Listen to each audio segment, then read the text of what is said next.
Hello YouTube and newsletter subscribers, this is Terrell from TerrellO3.com, and this is another Black Star News update.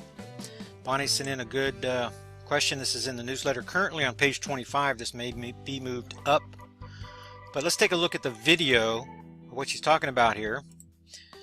Nibiru and Nemesis pathway up to September 16th, number 38. This appears, you know, it's kind of pretty.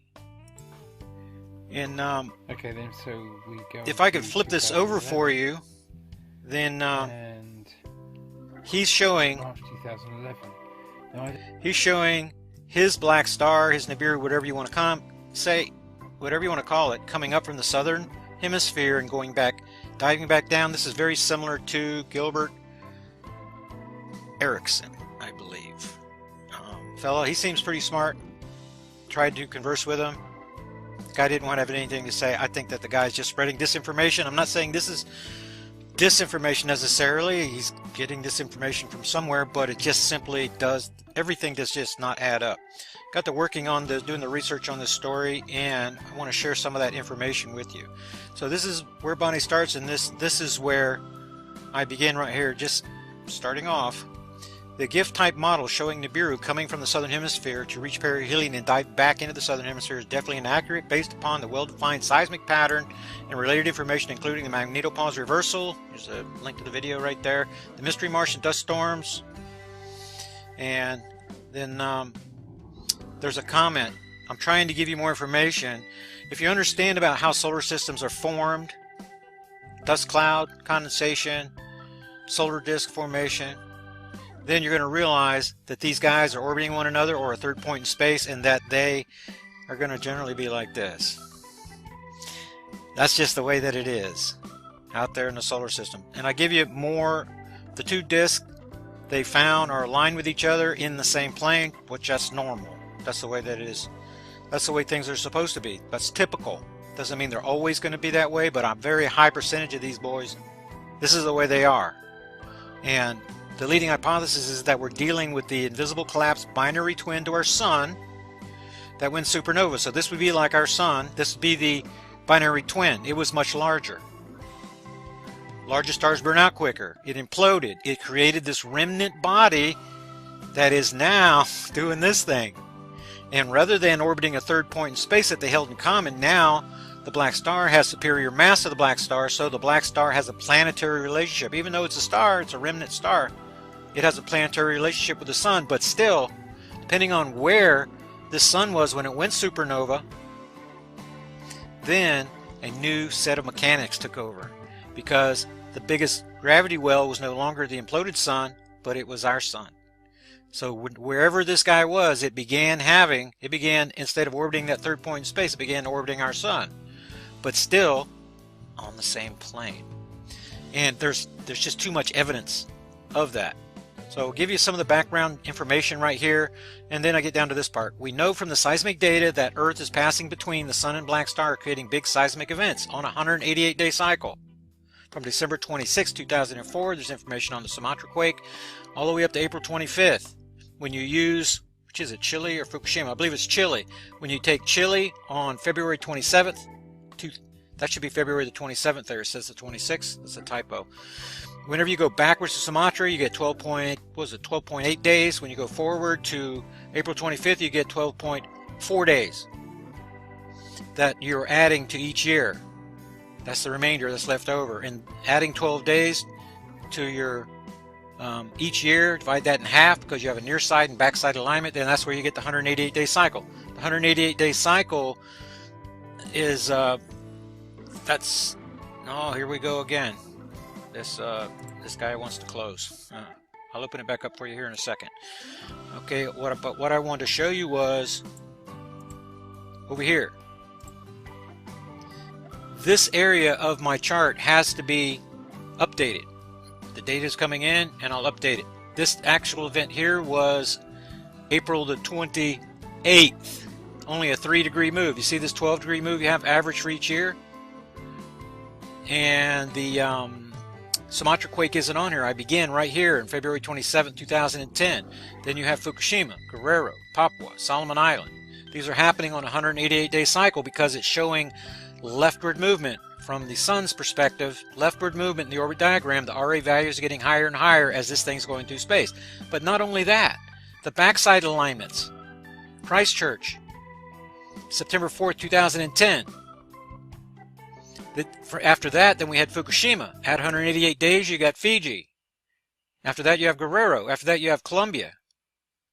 Then things start staggering a little further ahead. These backside alignments get a little bit later in the year, and these are becoming earlier in the year. There's something happening with the chart that I have yet to wrap my head around, but I'm getting to understand it better. It's magnetic repulsion, binary star magnetic repulsion model, and there's more going on here in my deliberations with geophysicists, with James and Jason, getting to a little better picture. Don't have a full chorus, a full symphony singing yet, and I hope there's more people, science-minded, gifted type people, that will join us in these deliberations. And I'll post, you want to answer the 10 basic questions.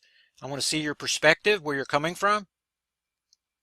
And then you will be part of our little get-together, our research group. Sandy has contributions too. Sandy's quoted by Jason and the geophysicist, and we quote each other, and we give our views back and forth, and gradually we're getting a chorus that's going on. So let me get back to the point here, and let me reopen that newsletter. There's some kind of conflict thingy that's happening here, and this was down on page 25. Let's get this back on 100%. Get back down to page 25. There we go. Now, so this is the outlook. You can already see from this pattern and the pattern from the video that they just really not going to add up. They just really not going to add up. This is the Gilbert Erickson, I believe that's his name. That's the same model he's using, and I think that's going to be this guy's source. And I've talked with that guy. Disinformation for certain. I'm not saying this guy is again, but the guy that's feeding him the information has got this wacky theory that will not create a seismic pattern. Gilbert Erickson is not going to talk about the seismic pattern. He's not going to talk about magnetopause reversals, Martian dust storms, how those things happened in 2012. It happened again in 2016. We predicted it in advance. Everything happened.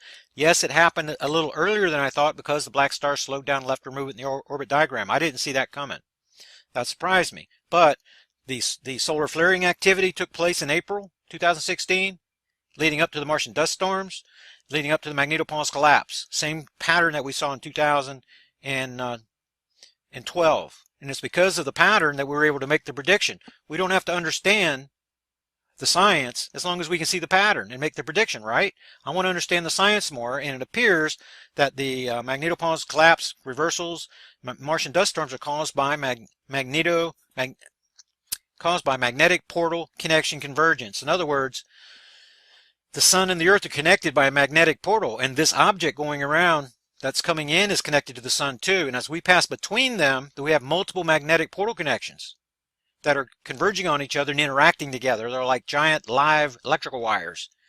And it's that those electrical wires getting closer and closer together and cross-firing, creating these highly charged ionic clouds, giving directionality between the converging portals. And I saw a comment on my video yesterday that NASA would laugh at this.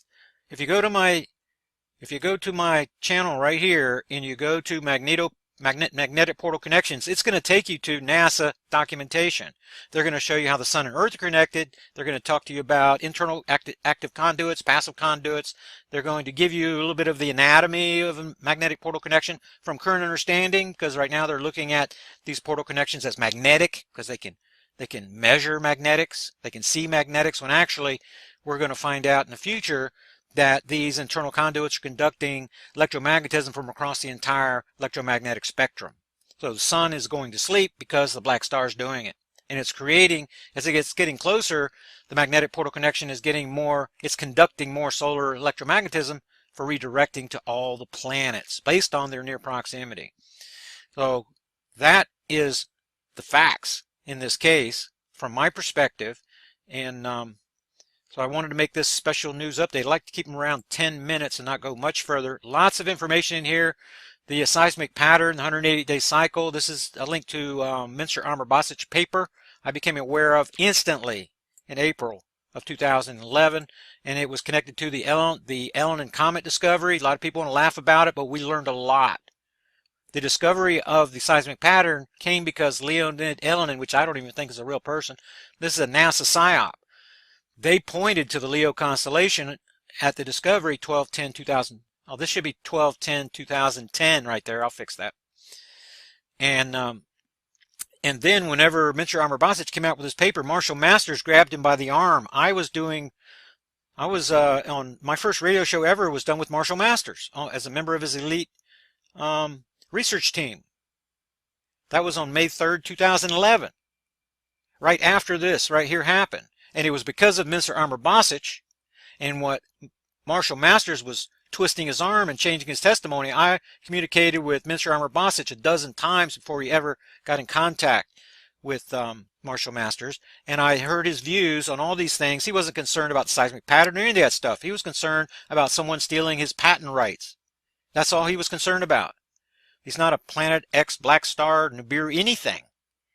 He's using the +6 seismicity paper to for a different reason. This has to do with hyperresonation, frequencies, solar system mechanics, and leans more towards plasma cosmology, if you ask me. But anyway, that's the reason the Marshall Masters don't like me anymore, because I was blowing the whistle on what he was doing in the arm twisting with Mincer Armour Bosic. But this is a very key part of the puzzle of solving this case of what happened back in 2011. And at Ellen and Comet, I made a lot of mistakes back then. That was my first year in the investigation.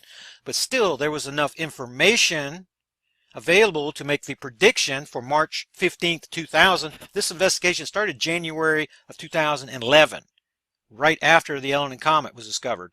We had enough data even in the first 2 months to make the prediction for March the 15th for Fukushima that happened 4 days earlier. The next year we predicted Guerrero within 2 days. So we identified the 188-day cycle, but there would be no cycle. There would be no seismic pattern if the star coming in here was doing so like this.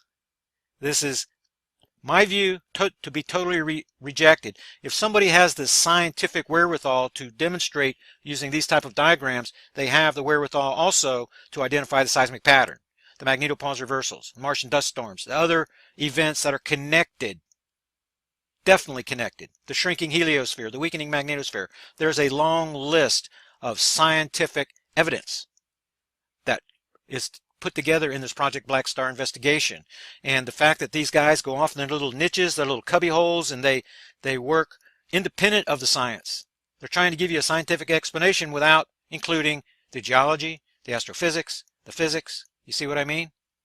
Right? That's what Project Black Star does that these other guys are not going to do. Whether it's Suspicious Observers, Dutch Sense, the Mary Greeley's, the people like that, God bless them, bless their hearts. They are giving us information from their little teeny corner of the solar system, little corner perspective of the study. If you want to watch Suspicious Observers, you're going to get a nice weather report, right? And he's going to focus everything on the sun, as if the sun's doing everything, whenever the black star is the 90 kabillion pound elephant in the room. So anyway, this went a little bit over.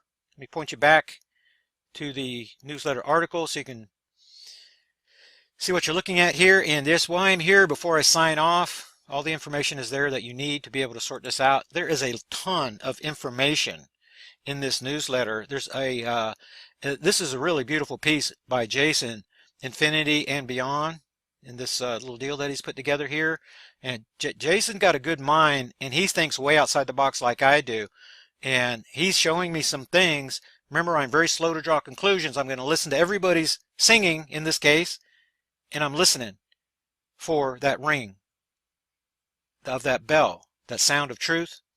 And but there is diagrams in here. There's just really a lot.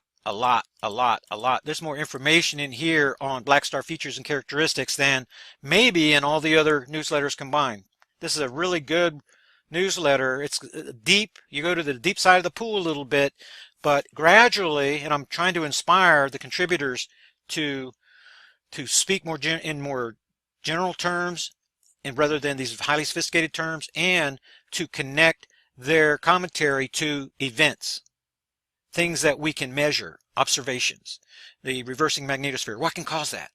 The the global warming that's going on. There's debate about there if it's cooling or warming. It's definitely warming.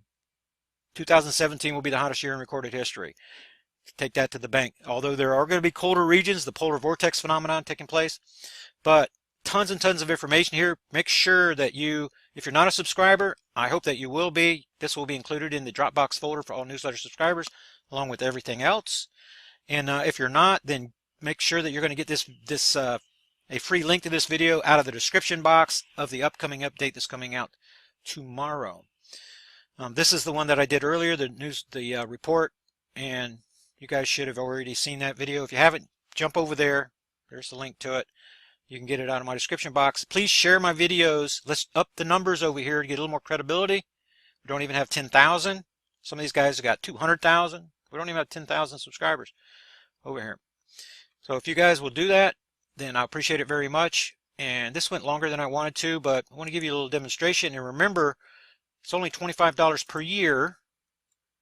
You go to Terlo3.com, hit the subscription button, and why I got your ear here, I had to change email addresses. It's kind of a long story if you haven't been around. When we went through it beginning of 2015, and apparently the old email address was connected to this button. All the settings were changed, but this button has just been updated now. So some people, whenever you receive your notification email, you always get the right email address, but some people got the wrong email address because of the old subscription button. So just want to make you aware of that. I did identify the problem. It is fixed, and I apologize for that. And thanks again. Remember, you can donate here. You can contact me. This is a non-subscription, non-subscriber email address. You can see how busy I am. I cannot get here every day, but I get here as quick as I can, as time permits, among the other things. And you will get an answer when you contact me here. Eventually, you're going to get one. It may be a few days. It may be a week or more. That's just the way that it works. Remember that my time is invested every single morning answering every single email from every single subscriber and contributor every single day.